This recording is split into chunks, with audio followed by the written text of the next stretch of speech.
How long until we reach Nova Atar, Ensign? About 23 hours, Captain. 22 hours, 53 minutes, and 17 seconds to be precise. Spock, there's no need to be precise. We're going on shore leave. Rest, relaxation, no calls from Starfleet. Captain, we have a message coming in from Admiral Richards at Starfleet. On screen, Lieutenant. Hello, Jim. I know you're going on shore leave, but What is it, Chris? since you're going there anyway, and it's only a small favor, Favor? I don't want to inconvenience you, but Fine, you have it. What would you like me to do? we recently discovered that one of the exhibits in the Smithsonian Annex at Nova Atar is of great historical significance to the Soransi, an influential family from planet Lakian. The museum is going to have a small ceremony to return the item. The Federation planned to send a representative, but, well, she couldn't make it. Since you'll be in the neighborhood, well, no dress uniforms. All you have to do is smile and shake hands. Smile, shake hands. It would be my pleasure, Admiral. My chief engineer had already promised to show me around. We'll be there. Thanks, Jim. I owe you one. Check your data files for details. Oh, one more thing, Jim. Due to the security concerns, you won't be allowed to bring any electronic equipment with you. Richards out. Now, I was saying... Captain, do we really have to stand around and listen to speeches from a bunch of politicians? It won't be all bad, Scotty. The curator's a major cognac producer, and he asked us to show up early to thank us for our support. Captain, it'd be rude to keep a man like the curator waiting, what with an important diplomatic function to prepare for.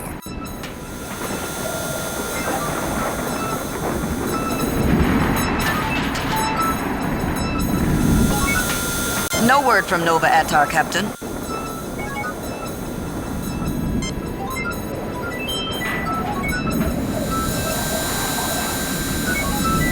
Nova Atar, a Federation system whose third planet, Nova Atar 3, is the home of the Smithsonian Annex for this sector of the galaxy. Nova Atar is renowned for its rich collection of artifacts.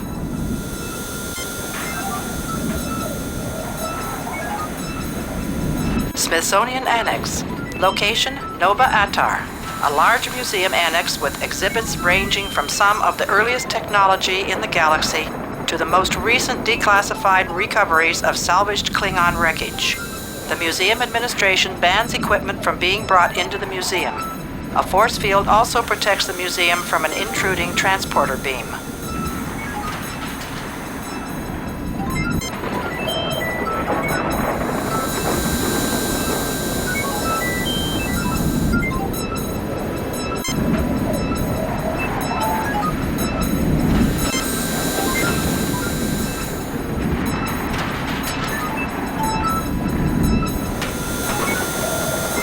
All sensors are clear, Captain.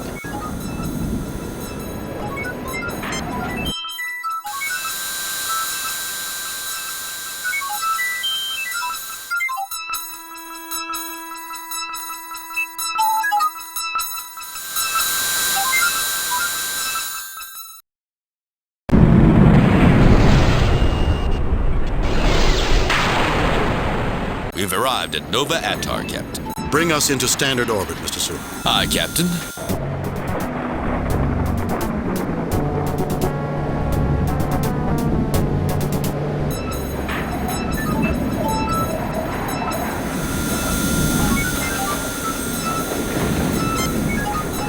Curator Brezhnev bids you to beam down at your pleasure.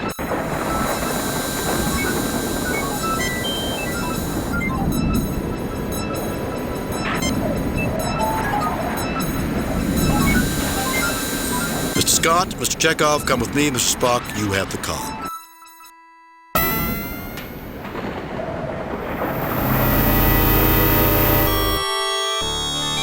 Captain Kirk, good to meet you. I am Boris Brezhnev, curator of the museum. Everyone is buzzing about visitors from the Enterprise. A real feather in my cap. The pleasure is ours, sir. This is my chief engineer, Mr. Scott, and Ensign Chekhov, our navigator. Most pleased to meet you both. Chekhov, a fine name. I'm certain you will be interested in sampling the Kazakhstanian cognac, distilled and blended by my family. In fact, I will later show you my most prized possession, a bottle of our finest vintage, aged 40 years from our very first pressing. But isn't cognac French? Originally, Mr. Scott. But before my ancestors came to settle this planet, they went to Cognac and purchased cuttings, brought them here, and made enhancements. You could say we reinvented Cognac. I do not wish to be rude, but you gentlemen are a bit early, and I must see to making certain the cleaning crews are finished working. Please, feel free to look about a bit. I will page you later, and maybe you will join me in a small toast before the ceremonies? Yes? It would be our pleasure, Curator.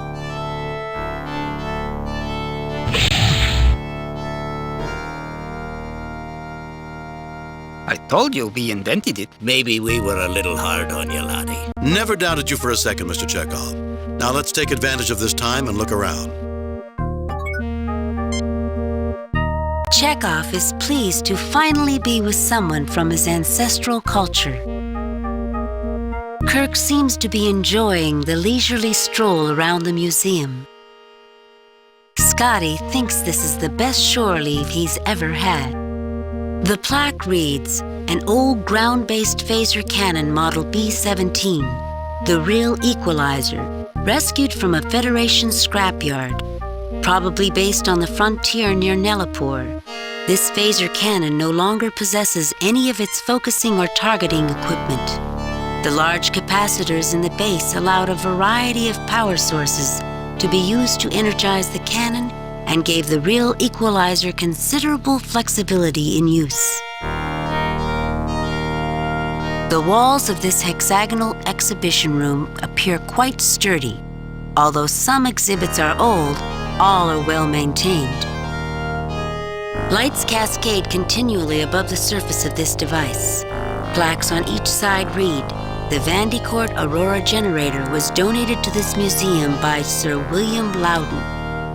Originally, a university experiment designed to test broadcast power as both a containment system and photostimulation for possible use in a propulsion system, the unit was presented as a gift to Loudon, who liked the way it looked and had recently donated a significant sum to the university.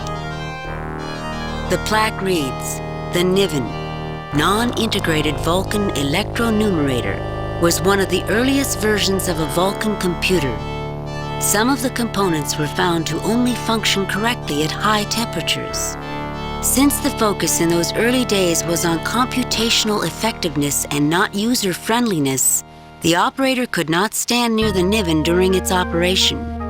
Input to the machine was cabled in from a separate device, hence it was a non-integrated computer."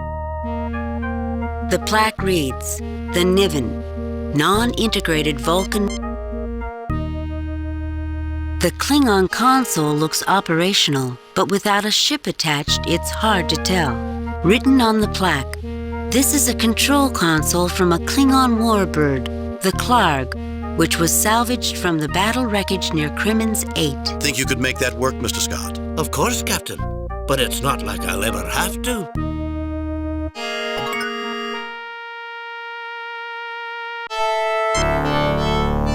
I imagine this is how you decorate your home, Mr. Scott.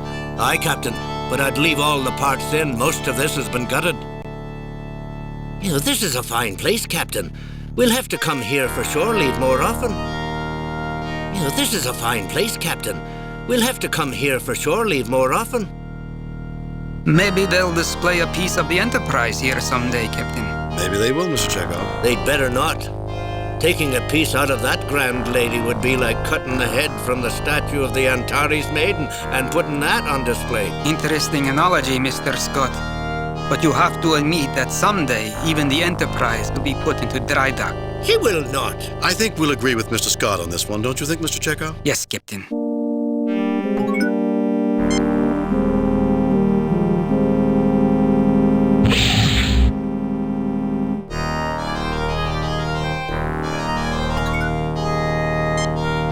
Hulking consoles ring the room, making the raised pedestal stand out even more. The plaque on the old machine reads, "An early experimental transporter. The Murnane 8 was from a time before transporters were safe for travel by living beings. Constructed to be a frequently modified testbed, the Murnane 8 had only a small loading bay. The destination controls were also still in testing. making the use of this transporter as much art as science. The plaque on the old machine reads, "An early..."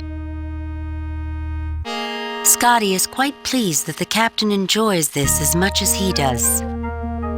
Chekhov thinks this is interesting, but that he's too young to be spending his shore leave in a stuffy old museum.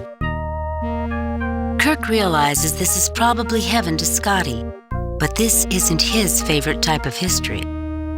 This EVA suit was worn by Ivan Petrovsky, a late 21st century Terran astronaut during the famous Commonwealth mission. Petrovsky used this suit to dock with the damaged spacecraft SS Commonwealth and saved the vessel from certain destruction in orbit around Mars. Petrovsky. Isn't that a Russian name? I don't think so, Mr. Chekhov. I sincerely doubt it, laddie. Really? I would have sworn it was Russian. An old communications panel. On the plaque, this communications station was removed off the old freighter, Big Bear Running, when that ship was retired from its customary Benchley to Sawcare run. Outdated by today's standards, this system was known for its powerful transmitter and ease of repair. As a side note, the shell of the Big Bear Running was used as a testing target for present models of photon torpedoes. Hulking consoles ring the room, making the raised pedestal stand out even more. The plaque reads, "One of the most widely used and most stable designs ever. The Umber Hubble Mark 84 has been used in far more ships than any other model." Captain Kirk, I trained on one of these. It's solid as a rock and twice as dependable. Remind me after the ceremony. I'll talk to the curator about letting you look this one over. Thank you, Captain. I'd dearly love to put it through its paces.